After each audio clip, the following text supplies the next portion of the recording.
Here's how to cancel your Amazon Prime membership subscription on your iPhone or Android.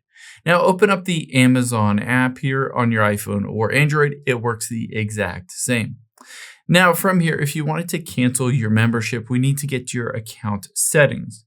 So to do that, tap on the three lines at the bottom right, and then tap on account at the top left.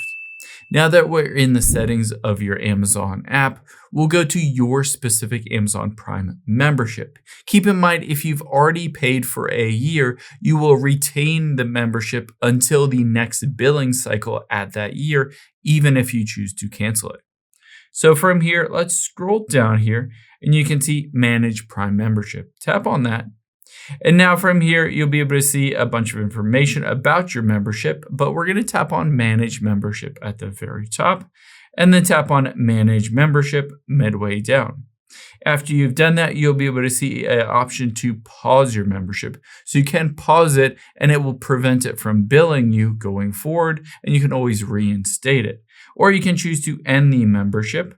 And after you've done that, let's scroll down to the bottom and hit Continue to Cancel. Now on here, it says the current plan, $139 a year. It'll next bill me July 31st, 2026. So keep in mind on here, if I do hit the end, the cancel, or basically pause that membership, whatever I want, I will have full access to it until that July 31st, 2026. After that, I will no longer be charged and I will lose access to Prime.